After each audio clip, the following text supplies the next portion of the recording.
divine infinite human beings. You're all that is, ever has been, and ever can be. You're divine infinite love. You're divine infinite source. You're divine infinite truth. And you can transmute anything through the power of love. And I started a live video, which got interrupted, of course, so I'm gonna film this and hopefully I can put it on my channel so I can at least get this information out. I'm in Italy, it's opening up. People are being really, really good because... Cosa? Okay, venga, grazie, grazie, grazie tanto. Okay, people are trying to make a living now. That was my shopkeeper telling me that something's in that I need to eat. So anyway, they're trying to be really good. They're wearing their masks, they're being very obedient so they can get back to work, so they can earn a living, so they can survive. And I understand that, you know, it's important. But I also was really touched today because I was at one of the local cafes and there was an old woman sitting on the ground, you know, all having trouble breathing and everything, and you know, people still are compassionate here, so they were helping her. And you know, I went over and shared my light, my energy with her, and I know it helped her. She grasped my hand desperately. And there are people that have lived through World War II, and this is more traumatic. This is very traumatic, and the evil that is happening on this planet is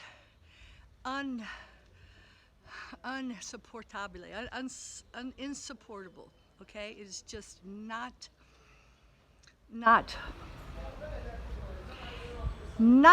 going to be allowed, okay?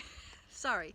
Now, I want to talk because I see all these spiritual people, and I've talked to spiritual people, and I want to say, first of all, you're infinite. They have nothing on you, nothing on you. We are much more powerful. Punctuation mark.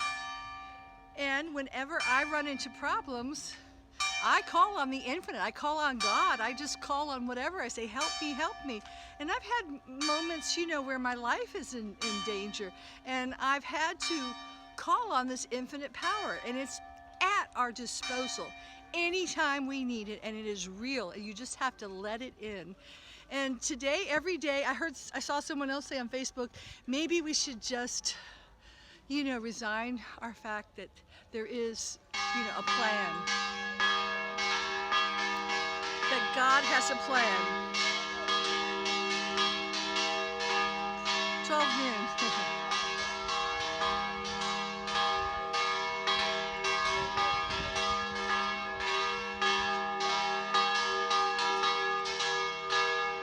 Which I think is a yes.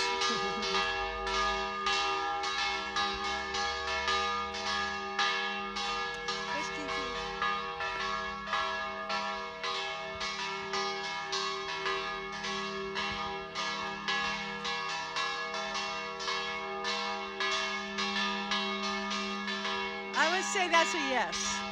But I would also add to that, because that's just me. And I would say that you and I are all God. We're all part of God. And perhaps we are part of the plan. So I started the metaphor of planting a divine garden, because I've seen a lot of people saying, you know, we can get over this, we can move through it. Of course we can. But unfortunately, a lot of spiritual people get caught up in the mind control of duality. We're taught to believe that it's either or. You're either loving, accepting, doing your work, not seeing the negativity, just the higher vibrations, or you're a vigilante, you know, you're in it, you're of it, you're angry, you're fighting, you're, you know, down with 5G, whatever. And that's what the dark side has convinced you. There's only two choices, and they're trying to keep you enslaved in duality, because duality is enslaving. All you do is go back and forth and back and forth and back and forth. You never rise higher, raise yourself higher. You never ascend to higher vibrations and a higher perspective to know how to solve the problems, how to navigate through the problems in this very difficult time. So was given today the metaphor of the divine gardener. We are all divine gardeners, and what we need to do, it's an inside job. First, plant the best seeds we can possibly find, okay? These are beautiful seeds, organic, pure heirloom seeds. They're not genetically modified. They're 100% true, God-created seeds. And you are one of those seeds.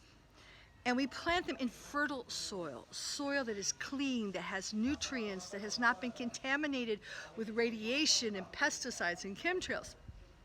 That's the hard part. Finding it or creating it, because it's gonna take work. It takes work to be a divine gardener, okay? It's not just, I'm a divine gardener today, get the garden. It's a job. And the next thing we have to do is we plant the seeds, we water them, we nurture them, we care for them. We're the mother, the divine mother of our garden. And then we don't just say, this is wonderful, everything's fine. We tend our garden and make sure there are no weeds that are growing. And I was saying this before and I got cut off on a live. I said, and if we see weeds, we pull them out with love. Why? Because we love, the weeds are the weeds, but not in my garden. You know, I do that too with insects. Usually I take them out, but hey, not in my garden, not in my house. You know, this is my earth. My earth, all right? So we pull out the weeds, the parasites, because why? If we don't remove them, they will strangle and take the life out of all the beautiful spinach and strawberries and tomatoes and eggplants and lemon trees that we've planted. So we have to pull out the weeds. And that's where I think spiritual people, the people who are the seed, the star seeds, you are the seeds, are falling short because they've somehow succumbed to this mind control that being spiritual is passively just focusing only on planting the seeds and watering the seeds. You have to also be vigilant and see the weeds and remove them, okay? And if everyone just removes the weeds from their little piece of earth, if we can stay on it, because that's another thing, they want to clear the real estate. They want to get us into cities and towns. But this is our earth, ours, and we are, life's happening again, bars are opening up. We are the divine guardians and gardeners of earth. So that's a very powerful message. And you know, I'm not afraid to look at what's going on. I had someone from my spiritual family that I used to, see my spiritual teacher say, well, what do you think is going to happen next? You know, if you said you know about one more order, you know what's going to happen next. Is it going to be a, big, I don't know, something, earthquake or something?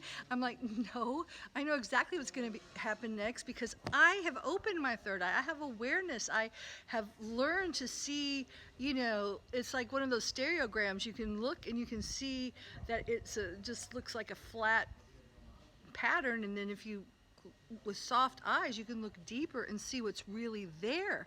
Everyone needs to be able to do that now. Because how are you going to see the weeds? If you can't see the weeds, if you have mind control and you look at your garden and you just see this beautiful,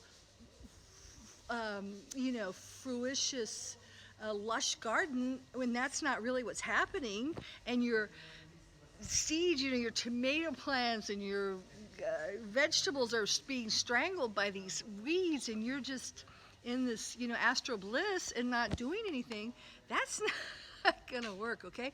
So people, that's why I'm not very popular because, I'll go to whatever group. And even also with the young people, a lot of young people are really angry right now. I think they're angry at us, the older generation, because we didn't take care of this problem. Little do they know we have been trying to take care of it. And I'll just say my personal story. I have been with my husband in healthcare who did everything he could to change the healthcare system. I worked within education. I did everything to change the educational system. Look at the state it's in now, okay? So it's twofold. You can't just you can, for your own sanity, be in your own world, in your own planet. That's fine. I've been doing that. And if that's all you can do, that's what you do. But at the same time, you have to wake up and see what's around, because if everyone did that, we would get rid of all the weeds. So it's a twofold job. All right? So that's all I have to say for now. Love you guys. Ciao.